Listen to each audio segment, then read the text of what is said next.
भूमिका घेतलेली आहे ती भूमिका ही त्यांची व्यक्ती स्वातंत्र्याची भूमिका आहे।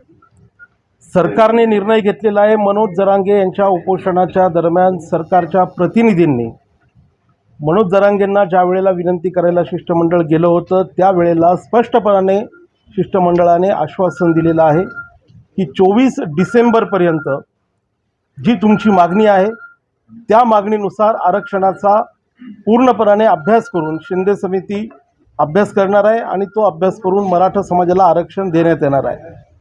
राष्ट्रवादी काँग्रेस पक्षाचे मंत्री महोदय भुजबळ साहेब हे आमचे सगळ्यांचे ज्येष्ठ नेते आहेत की त्यांची भूमिका मांडतायत, परंतु राष्ट्रवादी काँग्रेस पक्षाच्या संदर्भामध्ये जनतेमध्ये चुकीचं वातावरण तयार होऊ नये, गैरसमज तयार होऊ नयेत, राष्ट्रवादी काँग्रेसचीच ही भूमिका आहे की काय अशा पद्धतीचं वातावरण तयार होऊ नये आणि अजितदादा पवार साहेब यांची जी भूमिका गेल्या अनेक वर्षापासून इतर समाजांसोबतच मराठा समाजाला देखील आरक्षण देण्याची जी भूमिका त्यांची आहे, मी गेल्या अनेक वर्षापासून विनायकराव मेटे यांच्यासोबत काम करत असताना त्यांची भूमिका सातत्याने मी बघितलेली आहे आणि म्हणून दादांविषयी कुठेतरी गैरसमज समाजाच्या मनामध्ये तयार होऊ नयेत आणि जे कोणी लोक आमच्या राष्ट्रवादी काँग्रेस पक्षाचे मराठा आरक्षण चळवळीत काम करतायत आणि इतरही कार्यकर्ते जे आहेत आणि इतर समाज आहे यांच्यामध्ये चुकीची भावना निर्माण होऊ नये म्हणून आम्ही एक निश्चितपणाने ठरवलं की भुजबळ साहेब त्यांची भूमिका जी मांडतायत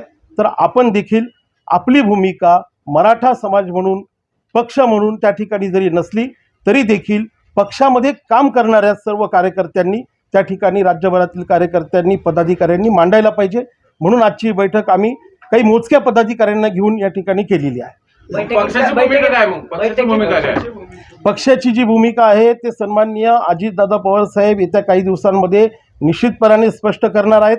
आम्ही अजितदादा पवार साहेबांना एवढ्या 2-3 दिवसामध्ये त्यांची वेळ घेऊन आग्रह करणार आहोत की मराठा आरक्षणाच्या संदर्भामध्ये आपण योग्य अशी भूमिका जी सरकारची भूमिका आहे, जी मनोज जरांगेंना सरकारने आश्वासन दिलेलं आहे, ती भूमिका पक्षीय पातळीवर देखील अजितदादांनी घ्यावी आणि मला खात्री आहे की ती भूमिका ते घेतील आणि म्हणून दादांना आम्ही आग्रह धरणार आहोत।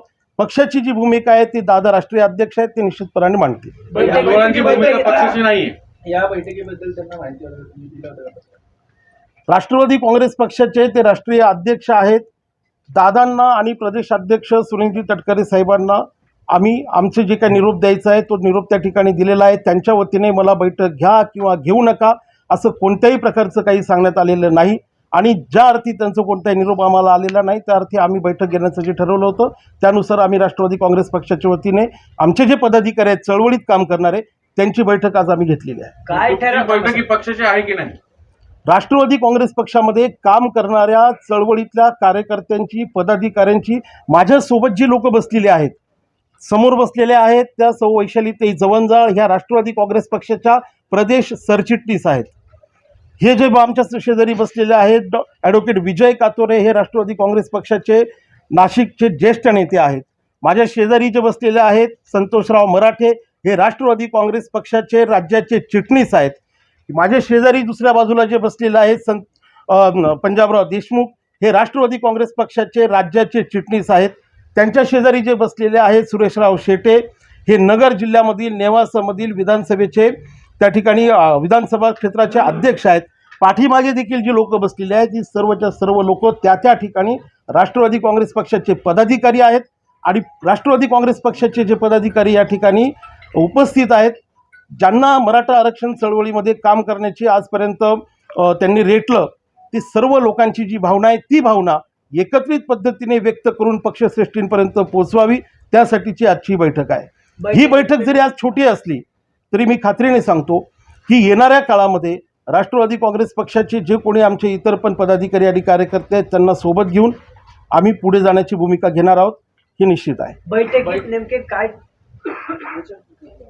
नेमके काय ठराव झाले? तुम्ही अनेक ठराव आम्हाला प्रिंट स्वरूपात दिले ज्यामध्ये तिन्ही मंत्र्यांचा तुम्ही सत्कार आणि आभार प्रदर्शन केलेलं आहे। आभार त्यानंतर कुंडीचा दाखला काय नेमके हे सगळे ठराव झालेले? राष्ट्रवादी काँग्रेस पक्षाच्या वतीने या ठिकाणी जे पदाधिकारी आम्ही जमलेलो आहोत त्या पदाधिकाऱ्यांच्या बैठकीमध्ये आम्ही ठराव निश्चितपणाने केलेला आहे। सन्माननीय मुख्यमंत्री महोदय एकनाथराव शिंदे साहेब, दुसरे उपमुख्यमंत्री आमचे नेते अजितदादा पवार साहेब आणि तिसरे उपमुख्यमंत्री जे आहेत दुसरे ते फडणवीस साहेब आणि इतर मंत्रिमंडळ यांनी जे काही नोंदी काढण्याचं काम युद्ध पातळीवर सुरू केलेलं आहे, जिल्ह्यामध्ये हजारो लाखो नोंदी सापडायला लागलेल्या आहेत. गेल्या 70 वर्षापासून ज्यांच्यावर जो अन्याय होत होता तो अन्याय दूर करण्यासाठी हे जे सरकार आहे हे सरकार काम करत आहे आणि म्हणून त्या सरकारला त्यांचं अभिनंदन केलं पाहिजे.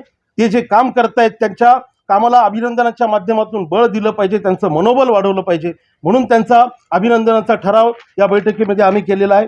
दुसरा जो ठराव आहे की ज्या लोकांच्या नोंदी सापडल्या जात आहेत त्यांना फक्त नोंदी देऊन प्रमाणपत्र देऊन शांत न बसता त्यांना भविष्य काळामध्ये नजीकच्या काळामध्ये त्यांची पडताळणी देखील करून घ्यावी आणि त्यांचा समावेश त्या ठिकाणी करावा. हा आमचा तिसरा ठराव आहे. जे कोणी भाऊबंद आहेत, समजा माझी नोंद सापडली असेल, जे कोणी भाऊबंदकीमधले इतर लोक वंचित राहिले असतील त्यांचा देखील माझा आधार घेऊन ते त्या ठिकाणी रहिवासी असोत किंवा बाहेरगावी रहिवासी असोत त्या सगळ्यांना त्या ठिकाणी कुणबीचं प्रमाणपत्र दिलं पाहिजे. हा आमचा दुसरा एक ठराव आहे. त्याचप्रमाणे जे काही कुणबी घोषित करण्यात आलेलं आहे, ज्यांना प्रमाणपत्र त्या ठिकाणी देण्यात आलेले आहेत, ह्या सगळ्या लोकांना कुणबी आणि मराठा एक असल्याचं ग्राह्य धरून सर्वांना ओबीसीमध्ये आरक्षण देण्यात यावं अशा पद्धतीचा एक आम्ही ठराव केलेला आहे. आणि अण्णासाहेब पाटील आर्थिक विकास महामंडळ जे आहे ते अण्णासाहेब पाटील आर्थिक विकास महामंडळाला भरीव असा निधी देऊन आजपर्यंत आरक्षण द्यायला समजा थोडाफार मागे पुढेचा वेळ झाला तरी देखील त्या मंडळाच्या माध्यमातून जे सुशिक्षित बेरोजगार तरुण आहेत, तरुणी आहेत त्यांना न्याय मिळावा. आणि तो देत असताना नुसत्या शासकीय बँका नाहीत तर सहकारी बँकांनी देखील त्यांना त्या ठिकाणी कर्ज देण्याची भूमिका घ्यावी आणि तसे आदेश शासनाने सहकारी बँकांना द्यावेत. तसा GR काढावा. हा देखील आम्ही एक ठराव केलेला आहे.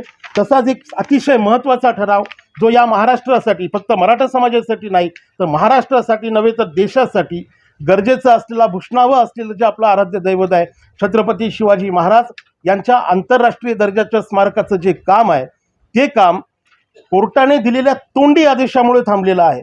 आजपर्यंत मागचंही सरकार असेल किंवा आमचंही आता या पक्षाचं सरकार असेल अजूनपर्यंत त्याविषयी पुढे काही विषय झालेला नाही.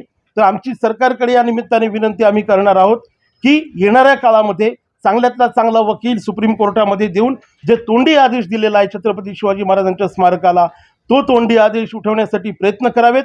आणि जे काही अरबी समुद्रामध्ये छत्रपती शिवाजी महाराजांचं स्मारक होऊ घातलेलं आहे त्या स्मारकाला लवकरात लवकर काम सुरू करून गती द्यावी असे 6 ठराव आम्ही आजच्या या बैठकीमध्ये केलेले आहेत. भुजबळांच्या